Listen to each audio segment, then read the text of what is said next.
अगर आप सप्लाई और डिमांड को मास्टर कर लेते हो तो आप बिग इंस्टीट्यूशंस के साथ सेम डायरेक्शन में ट्रेड कर सकते हो, higher risk to reward trade को भी कैप्चर कर सकते हो और डिसिप्लिन के साथ कंसिस्टेंट प्रॉफिट बना सकते हो। इस वीडियो में मैं आप लोगों से सप्लाई और डिमांड के बारे में कुछ ऐसे इंपॉर्टेंट पॉइंट शेयर करने वाला हूं जो आप लोग नहीं जानते हो। यहाँ पे हम एकदम बेसिक और सिंपल तरीके से समझेंगे कि सप्लाई डिमांड क्या होता है, इंस्टीट्यूशनल ऑर्डर फ्लो कैसे काम करता है, और कोई भी जोन जो चार्ट पे होता है वो सप्लाई जोन या डिमांड जोन की तरह कैसे काम करता है और वो कभी कभी फेल क्यों हो जाता है। और हम ये भी समझेंगे कि हम हायर प्रोबेबिलिटी बड़े बड़े इंस्टीट्यूशंस का सप्लाई और डिमांड जोन कैसे ढूंढ सकते हैं, और फिर मैक्सिमम प्रॉफिट के लिए हम एक परफेक्ट एंट्री और हाईएस्ट पॉइंट पे एग्जिट कैसे प्लान आउट कर सकते हैं। बट सप्लाई और डिमांड जोन समझने से पहले आपको ये समझना होगा कि मार्केट में जो प्राइस मूवमेंट होती है उसके पीछे का रीजन क्या होता है। बहुत सारे लोग ये सोचते हैं कि अगर प्राइस नीचे से ऊपर जा रहा है तो वहां पे बायर्स ज्यादा है, और अगर प्राइस ऊपर से नीचे फॉल कर रहा है तो वहां पे सेलर्स ज्यादा है। बट ये चीज एकदम ही गलत है। एक छोटे से एग्जांपल समझते हैं कि मार्केट में प्राइस मूव कैसे होता है। अब सपोज करो यहाँ पे 3 बायर्स है जिन्हें एक शेयर चाहिए, और यहाँ पे एक सेलर है जिसे 3 शेयर्स बेचने हैं। तो यहाँ पे सप्लाई कितनी है? सप्लाई का ये मतलब होता है कि कितने शेयर्स मार्केट में सेल होने के लिए रेडी है। तो यहाँ पे 3 शेयर बेच रहे तो सप्लाई हमारी 3 हो गई। अब यहाँ पे डिमांड कितना है? डिमांड इन द सेंस कि मार्केट में कितने शेयर्स लोग खरीदने के लिए रेडी हैं, तो डिमांड भी हमारी 3 है। एंड यहाँ पे हमारा सप्लाई और डिमांड दोनों बराबर है, और शेयर्स की फेयर वैल्यू हम सपोज कर लेते हैं कि 100 रुपीज़ है। तो यहाँ पे इस सिचुएशन में क्या होगा? इस सिचुएशन में हमारी ट्रांजैक्शन 100 रुपीज़ में हो जाएगी। सेलर अपने तीनों शेयर्स तीनों बायर्स को 100 रुपीज़ में दे देगा।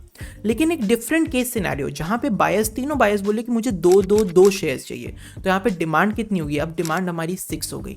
तो यहाँ पे सेलर कहेगा कि अगर आप तीनों को इतने ज्यादा शेयर्स चाहिए तो जो मुझे सबसे ज्यादा प्राइस ऑफर करेगा, आप तीनों बिड लगाओ, सबसे ज्यादा प्राइस जो भी लेने को रेडी होगा मैं उसको अपने शेयर्स दे दूंगा। तो इसमें एक बंदा बोलेगा यार अगर 100 रुपए की वैल्यू है मैं 110 देने को रेडी हूँ, दूसरा बोलेगा मैं 120 देने को रेडी हूँ, तीसरा बोलेगा कि मैं 150 रुपीज पर शेयर देने को रेडी हूँ, आप मुझे दे दो। तो ये तीनों लोग आपस में बिड करेंगे और सबसे हाईएस्ट प्राइस जो कि 150 रुपीज है उसमें सेलर अपने सारे शेयर्स उसको दे देगा। अब in this case because demand ज्यादा थी तो शेयर का जो ट्रांजैक्शन हुआ वो 150 रुपीज में हो गया, और इसी तरीके से शेयर की प्राइस ऊपर की ओर मूव कर गई। अब एक और के सिनेरियो में अगर यहाँ पे बायर्स एक ही बायर हो, वो कहे मुझे सिर्फ एक शेयर चाहिए, और हमारा सेलर जो है वो बहुत ज्यादा डेस्परेट हो, कहे यार मुझे तीनों शेयर्स बेचने, तो यहाँ पे बायर कहेगा कि यार मैं तो सिर्फ एक ही शेयर लूंगा 100 रुपीज में फेयर वैल्यू पे, लेकिन अगर आप मुझे डिस्काउंटेड प्राइस में सस्ते दाम पे अगर आप मुझे देना चाहो अपने शेयर्स तो मैं तीनों शेयर्स लेने को रेडी हूँ। ऐसा होता है ना कि आप सस्ते दाम पे ज्यादा सामान ले सकते हो, इसी तरीके से तो सेलर यहाँ पे कहता है कि ठीक है मैं तीनों शेयर्स आपको, मेरे फेयर वैल्यू तो मेरी 100 रुपीज है, लेकिन तीनों शेयर्स मैं आपको 80 रुपए में देने को रेडी हूँ। तो 80 रुपए में ये बायर कहेगा ठीक है मैं तीनों शेयर्स 80 रुपए में लेने को रेडी हूँ। तो यहाँ पे क्या होता है कि 80 रुपीज पर शेयर में ये ट्रांजेक्शन हो जाती है, और शेयर की जो वैल्यू है जो पहले 100 चल रही थी वो अब 80 पे ड्रॉप हो जाती है। तो इसी तरीके से जब भी डिमांड ज्यादा होता है तो यहाँ पे शेयर वैल्यू बढ़ने लग जाती है, और जब भी सप्लाई ज्यादा होता है तो शेयर वैल्यू गिरने लग जाती है। और अगर सप्लाई और डिमांड बराबर रहेगा तो शेयर वैल्यू एक ही रेंज में ट्रैवल करती रहेगी। इसी को हम साइडवेज रेंज भी कहते हैं, जहां पे शेयर वैल्यू ऊपर नीचे नहीं मूव करता है। अब ये सेम चीज मार्केट में भी होती है जिसे हम ऑर्डर फ्लो कहते हैं। यहाँ पे बायर्स बिड लगाते हैं जिससे डिमांड क्रिएट होता है, और सेलर्स यहाँ पे आस्क या फिर ऑफर प्राइस लगाते हैं जिससे यहाँ पे सप्लाई क्रिएट होता है। बट मार्केट में एक ट्रेड तभी हो सकता है जब बायर और सेलर दोनों सेम प्राइस पे ट्रांजेक्शन करने के लिए रेडी हो। बट मार्केट में ना 2 तरीके के ट्रेडर्स होते हैं। एक होते हैं पैसिव ट्रेडर्स जो कि लिमिट ऑर्डर्स का यूज करते हैं। जैसे यहाँ पे आपको दिख रहा है कि ये सारे सेलर्स के पैसिव ऑर्डर्स हैं, लिमिट ऑर्डर्स लगे हैं कि इस प्राइस पे मैं यहाँ पे सेल खरीदने को रेडी हूँ, और ये सारे आपको बिड्स जो दिख रहे हैं ये बायर्स की तरफ से एक लिमिट ऑर्डर्स है कि इन प्राइसेस पे मैं शेयर खरीदने के लिए रेडी हूँ। लेकिन अगर मार्केट में सिर्फ पैसिव प्लेयर्स होंगे, सिर्फ पैसिव ट्रेडर्स होंगे ना, तो मार्केट में प्राइस कभी मूव ही नहीं करेगा। बिकॉज अगर बायर कहेगा कि मैं 100 रुपए में ही लूंगा, सेलर कहेगा मैं 110 पे ही बेचूंगा, दोनों अगर एक प्राइस पे एग्री नहीं होंगे तो मार्केट में प्राइस कभी मूव ही नहीं करेगा, क्योंकि ट्रांजैक्शन कभी होगा ही नहीं। अब यहीं पे आते हैं अग्रेसिव ट्रेडर्स जो कि मार्केट ऑर्डर का यूज करते हैं। मार्केट ऑर्डर का ये मतलब होता है कि यहाँ पे कोई प्राइस कंडीशन नहीं होती है। अगर आपने बाय मार्केट ऑर्डर लगाया तो ये मार्केट ऑर्डर अपने आप को एग्जीक्यूट कर देगा किसी भी प्राइस में जो कि सेलर देने के लिए रेडी है। तो जब भी ये ट्रांजैक्शन हो जाता है तो यहाँ पे प्राइस मूव करना शुरू हो जाता है। फॉर एग्जाम्पल अगर यहाँ पे कोई बड़ा अग्रेसिव ट्रेडर आए, वो कहे कि मुझे 10,000 लॉट्स खरीदने हैं, तो यहाँ पे सेलर्स क्या कह रहे हैं, कोई 100 लॉट बेच रहा है, कोई 500 लॉट बेच रहा है, कोई 900 लॉट बेच रहा है, तो एक एक करके ये 10,000 लॉट्स ना यहाँ पे एग्जीक्यूट होते जाएंगे और सेलर्स जितने में भी बेच रहे हैं ये यहाँ पे क्वांटिटी फिल होते जाएगी एंड इसी वजह से प्राइस बहुत ही तेजी से यहाँ पे ऊपर की ओर शूट अप करने लग जाएगा। अब जब भी इंस्टीट्यूशंस ट्रेड करते हैं तो उनकी क्वांटिटी साइज बहुत ज्यादा होती है, इस वजह से प्राइस बहुत तेजी से ऊपर की ओर मूव करना शुरू कर देता है। लेकिन यहाँ पे ना ऑर्डर फ्लो में एक इम्बैलेंस क्रिएट हो जाता है। इसका रीजन ये है कि प्राइस तो ऊपर चला गया लेकिन यहाँ पे बायर्स के जो बाई ऑर्डर्स पड़े थे, जो लिमिट ऑर्डर्स थे, वो वहां पे पेंडिंग रह गए हैं। तो नेक्स्ट टाइम फ्यूचर में कभी भी प्राइस अगर इस लेवल पे दोबारा आता है तो ये पेंडिंग ऑर्डर्स अपने आप को एग्जीक्यूट करना शुरू कर देते हैं एंड प्राइस वापस से रिएक्ट करता है, वापस से ऊपर मूव करना शुरू कर देता है। तो इसी इंबैलेंस की वजह से जो पेंडिंग ऑर्डर्स पड़े रह जाते हैं, इस जोन को हम डिमांड जोन कहने लग जाते हैं, बिकॉज यहाँ पे डिमांड ऑलरेडी पेंडिंग है। एंड सेम तरीके से सप्लाई जोन भी काम करता है कि अगर ऊपर की ओर सेलर्स के ऑर्डर पेंडिंग रह गए हैं, लिमिट ऑर्डर्स, तो प्राइस अगर दोबारा वहां जाएगा तो सेलर्स के ऑर्डर अपने आप एग्जीक्यूट होना शुरू होंगे एंड इस वजह से वहां पे ना बहुत ज्यादा सप्लाई आ जाती है और प्राइस वहां से नीचे की ओर फॉल करना शुरू हो जाता है। फॉर एग्जांपल यहाँ पे जो प्राइस तेजी से ऊपर गया है, ये अपने ऊपर वाले सारे सेल ऑर्डर्स को एग्जीक्यूट कर चुका है, लेकिन इसके नीचे के सारे बाई ऑर्डर्स अभी भी पेंडिंग है। तो नेक्स्ट टाइम प्राइस अगर इस यहाँ पे आएगा तो ये बाई ऑर्डर्स अपने आप को एग्जीक्यूट करना शुरू कर देंगे और प्राइस इनसे दोबारा ऊपर की ओर मूव करना शुरू करेगा। अब ये जो सप्लाई और डिमांड जोन्स बनते हैं, इन जोन्स को हम चार्ट पे किस तरीके से ढूंढ सकते हैं, इसको समझने के लिए हम चार्ट पे मूव ऑन करते हैं। अब सप्लाई और डिमांड जोन का ना मार्केट में दो तरीके के चार्ट पैटर्न में काम करता है। सबसे पहला होता है रेंज। रेंज का ये मतलब कि जब भी प्राइस इस तरीके से साइडवेज मूव कर रहा है, ठीक है। अब इस साइडवेज मूवमेंट में क्या होता है ना कि यहाँ पे सेलर्स होते हैं, जो सेलर्स अपना यहाँ पे सेल कर रहे होते हैं, ठीक है। कुछ बायर्स होते हैं जो इस एरिया पे बाई करते रहते हैं, बट कुछ और ज्यादा एडवांस बायर्स होते हैं जो कि अपना लिमिट ऑर्डर इसके नीचे मूव करना शुरू करते हैं, ठीक है, इसके नीचे लगा देते हैं। इससे क्या होता है ना कि इन्हें लगता है कि यार प्राइस अभी इस जगह पे तो एक्सपेंसिव है, जब भी प्राइस नीचे आएगा तो यहाँ पे इन्हें सस्ता मिलेगा और ये यहाँ पे अपना बाई ऑर्डर एग्जीक्यूट हो जाएगा।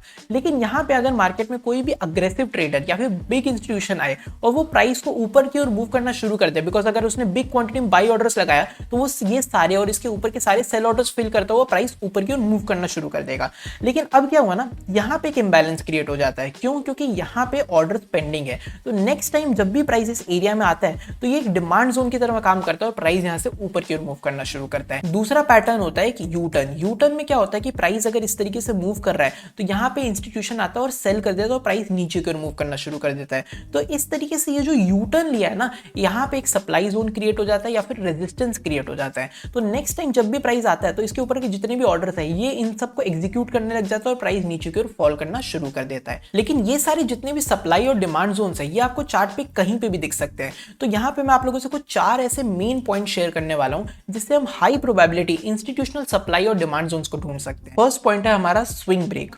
स्विंग ब्रेक कह सकते हैं या फिर हम फ्लिप जोन कह सकते हैं। इसका ये मतलब होता है कि लेट्स सपोज प्राइस इस तरीके से मूव कर रहा था और ऊपर से ऐसे आ जाता है तो यहाँ पे क्या होता है, ये एक जोन था, ये एक रेजिस्टेंस जोन या फिर हम सप्लाई जोन कह सकते हैं, बिकॉज यहाँ पे प्राइस ने यू टर्न लिया हुआ है। लेकिन नेक्स्ट टाइम अगर प्राइस इसको ब्रेक कर देता ऊपर की ओर तो ये जो सप्लाई जोन है ना, अब ये एक डिमांड जोन में कन्वर्ट हो जाता है। और ये इस तरीके से अगर हमारा जो डिमांड जोन बनता है ये बहुत ही ज्यादा एफिशिएंट होता है, बहुत ही स्ट्रांग होता है। इसका रीजन ये है ना क्योंकि यहाँ पे इमोशंस चेंज हो रहे होते हैं। लेट्स सपोज कोई भी सेलर है, उसके लिए क्या इमोशन है कि मैं यहाँ पे सेल करूंगा, मैं यहाँ पे प्रॉफिट कमाऊंगा। लेकिन जैसे ही वो यहाँ पे सेल करता है उसका लॉस होता है, तो जब भी प्राइस दोबारा यहाँ पे आता है वो यहाँ पे बाई करने लग जाता है। तो यहाँ पे इमोशन चेंज हुआ है, एक सेलर एक बायर बन जाता है। इस वजह से ये जो एक जोन्स होते हैं ना, यहाँ पे बहुत ज्यादा ऑर्डर्स आने लग जाते हैं और यहाँ से प्राइस ऊपर की ओर शूट अप कर जाता है। सेकंड पॉइंट हमारा होता है लिक्विडिटी। लिक्विडिटी का ये मतलब होता है कि जब भी बिग मनी आती है, लेट्स सपोज यहाँ पे ना एक सपोर्ट है, एक डिमांड जोन है, ठीक है, डिमांड जोन कह सकते हैं, सपोर्ट जोन, और यहाँ पे बिग मनी को यहाँ पे 1 लाख क्वांटिटी में यहाँ पे कुछ शेयर्स परचेज करना है, ठीक है।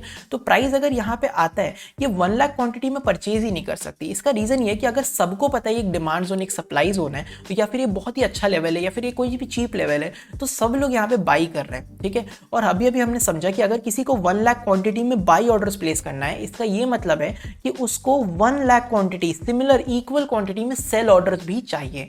तो क्या करते हैं ना, बिग मनी के पास बहुत ज्यादा पैसा होता है तो मार्केट में थोड़ा बहुत मैनिपुलेशन भी करते हैं। तो वो किसी तरीके से प्राइस को इसके नीचे लाते हैं। इसके नीचे लाने का क्या मतलब है कि यहाँ पे जितने भी बायर्स जो रेडी थे इसको खरीदने के लिए, वो अब सेलर बन जाएंगे। उन्हें लगेगा यार सपोर्ट जोन ब्रेक हो चुका है, प्राइस बहुत तेजी से नीचे जाएगा, तो यहाँ पे सेल ऑर्डर्स आने स्टार्ट हो जाते हैं। और जैसे यहाँ पे सेल ऑर्डर्स होते हैं, ये क्वांटिटी यहाँ पे फुलफिल हो जाती है जो कि इंस्टीट्यूशन का बाई ऑर्डर था, और प्राइस यहाँ से ऊपर की ओर मूव करना शुरू कर देता है। तो जब भी हमें इस तरीके का दिखे कि कोई भी लेवल है उसके नीचे प्राइस टच करके ऊपर की ओर गया हुआ है, तो ये हमें लिक्विडिटी स्वीप होता है। और लिक्विडिटी लिक्विडिटी का ये वाला जो एरिया ये बहुत ही एफिशिएंट तरीके से काम करता है। इसका रीजन ये कि जब भी प्राइस दोबारा आएगा तो फर्स्ट ऑफ ऑल तो जो भी इंस्टीट्यूशन ने यहाँ पे लिक्विडिटी स्वीप करी है उसका बहुत ज्यादा इंटरेस्ट होता है यहाँ पे कि वो अपने आप को प्रॉफिट में ही रखेगा, तो वहां पे थोड़ा बहुत मैनिपुलेशन भी हो सकता है। सेकेंडली, जब इस तरीके से लिक्विडिटी स्वीप होता है तो फिर से यहाँ पे बिकॉज एक लेवल ऊपर और नीचे ब्रेक हुआ है, इमोशंस बहुत ज्यादा आ जाते हैं, तो यहाँ पे ऑर्डर्स बहुत ज्यादा आ जाते हैं एंड इसी ऑर्डर्स की वजह से ये जो जोन है ये बहुत ज्यादा इफेक्टिवली काम करना शुरू कर देता है। थर्ड हमारा लॉजिक है बिगर टाइम फ्रेम का लॉजिक। बिगर टाइम फ्रेम का सिंपली ये मतलब है, एक एग्जांपल से समझाता हूं कि लेट्स सपोज यहाँ पे प्राइस ऊपर नीचे मूव कर रहा है एक रेंज में, ठीक है,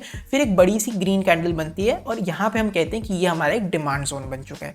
लेकिन ये जो पूरा एक्टिविटी हुआ, ये एक्टिविटी हमारा हुआ 1 मिनट में, तो आपको क्या लगता है यहाँ पे कितने ऑर्डर्स होंगे? बिकॉज जब भी ये ग्रीन ऑर्डर बना तो हमें यहाँ पे कितने लिमिट ऑर्डर्स देखने को मिल रहे हैं। जो भी लोग यहाँ पे लिमिट ऑर्डर्स लगा रहे थे, जिन लिमिट ऑर्डर्स की वजह से हम इस जोन को डिमांड जोन कह रहे थे, उनको कितना समय मिला? उनको सिर्फ 1 मिनट का समय मिल रहा है। लेकिन अगर यही सेम चीज आर्ली टाइम फ्रेम पे हो, 1 आवर के टाइम फ्रेम पे हो, तो इसके नीचे जितने भी लोगों ने लिमिट ऑर्डर्स लगाए होंगे उनको कितना ज्यादा टाइम मिल रहा है? उन्हें 1 आवर का टाइम, 1 घंटे का समय मिल रहा है उन्हें अपने ऑर्डर्स लगाने का।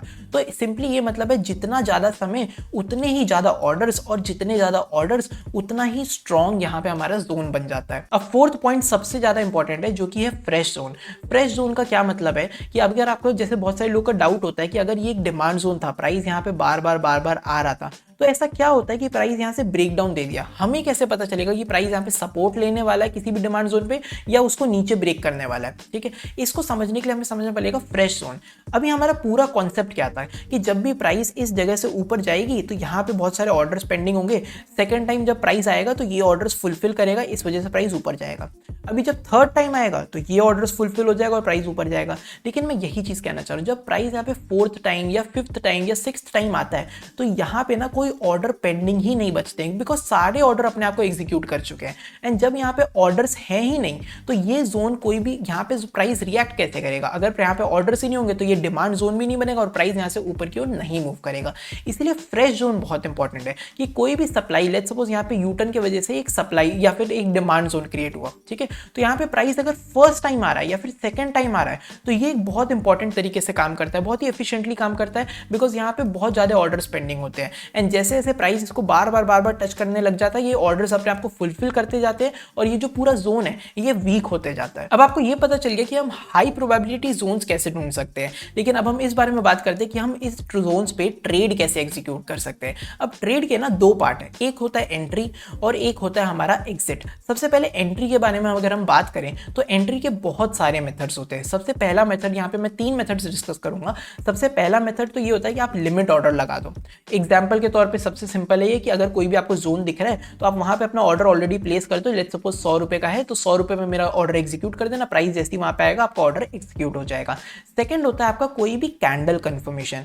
कैंडल कंफर्मेशन का मतलब है कि प्राइस जैसे ही यहाँ पे आएगा, आप यहाँ पे किसी टाइप का बुलिश कैंडल, अगर ये सपोर्ट जोन है, अगर आप बाई ऑर्डर प्लेस करना चाह रहे हो तो कोई भी बुलिश कैंडल ढूंढोगे कि कोई हैमर बन जाए या फिर कोई भी यहाँ पे इनगल्फिंग कैंडल बन जाए, तो इस तरीके से कैंडल कंफर्मेशन पे आप अपना ट्रेड एग्जीक्यूट करोगे।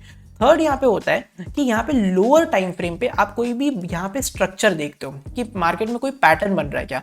फॉर एग्जांपल कि यहाँ पे कोई सपोर्ट जोन है, तो अगर 5 मिनट टाइम फ्रेम पे यहाँ पे कोई कैंडल बनी है ना, क्या पता उस 5 मिनट में प्राइस इस तरीके से नीचे आ रहा है और इस तरीके से प्राइस ऊपर की ओर मूव किया, तो यहाँ पे हमें 1 मिनट टाइम फ्रेम पे अगर हम देखेंगे, ये है 5 मिनट टाइम फ्रेम की कैंडल और ये एरिया है 1 मिनट टाइम फ्रेम का, ठीक है, तो यही 5 मिनट हमें 1 मिनट पे चांसेस आर हाई कि यहाँ पे हमें एक डब्ल्यू पैटर्न देखने को मिल सकता है। तो यही चीज मैं कह रहा हूँ, lower time frame, let's suppose आप 5 मिनट पे ट्रेड कर रहे हो तो आप थोड़े से छोटे टाइम फ्रेम पे आओ, 1 मिनट पे आओ या 3 मिनट्स पे आओ और वहां पे कोई पैटर्न देखो, लेट्स सपोज डब्ल्यू बन गया या फिर हमारा हेड एंड शोल्डर पैटर्न बन गया, इस तरीके का कोई भी हमें पैटर्न देखने को मिल रहा है तो वहां पे हम अपना ट्रेड या फिर एंट्री प्लान आउट कर सकते हैं।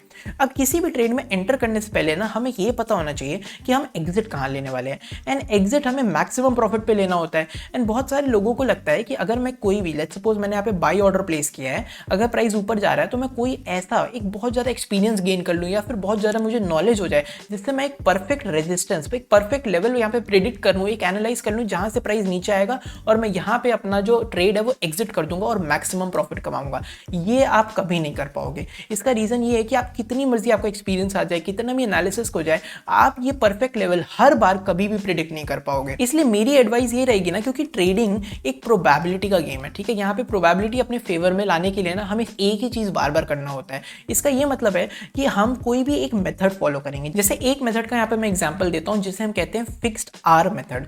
फिक्स्ड आर का ये मतलब है कि आप अपना रिस्क टू रिवॉर्ड फिक्स कर लोगे कि मैं हर बार 1:3 ही ट्रेड लूंगा, ठीक है। मैं जब भी अपना ट्रेड मेरा ऊपर की ओर मूव कर रहा होगा, मेरा 1:3 जैसे ही मेरे को आ जाएगा, मैं अपना प्रॉफिट बुक कर लूंगा। लेकिन यहाँ पे हम मैक्सिमम प्रॉफिट नहीं बुक कर पाते हैं। तो एक बार अगर 1:3 1:4 आप कैप्चर करने लग गए तो यहाँ पे मेरी एडवाइस रहेगी कि आप fixed or trailing method follow करना शुरू करो। फिक्स्ड आर ट्रेलिंग का ये मतलब होता है कि आप ट्रेल करते जा रहे हो। किस तरीके से ट्रेल करते हो इसके बारे में डिस्कस करते हैं। लेट्स सपोज हम यहाँ पे 1 आवर ट्रेलिंग के बारे में बात करते हैं। 1 आवर ट्रेलिंग का ये मतलब है कि अगर आपने यहाँ पे एंट्री ली 100 रुपए पे, आपने स्टॉप लॉस लगाया 90 रुपए पे, यानी 10 रुपए का स्टॉप लॉस, और जैसे ही प्राइस यहाँ पे 110 रुपीज पे पहुंच गया तो आपका जो प्रॉफिट है वो 1:1 पे पहुंच गया। और जैसे ही आपका 1:1 पे पहुंच गया, आप अपना ये जो स्टॉप लॉस यहाँ पे था इसको आप ट्रेल करके ऊपर ले जाओगे और स्टॉप लॉस अपना ब्रेक इवन यहाँ पे लगा दोगे। फिर प्राइस लेट्स सपोज और ऊपर गया 120 पे, तो आप अपना स्टॉप लॉस ट्रेल करोगे और इसको 110 पे लगा दोगे। फिर से प्राइस ऊपर गया 130 पे और आप अपना स्टॉप लॉस ट्रेल करोगे और 120 पे लगाओगे।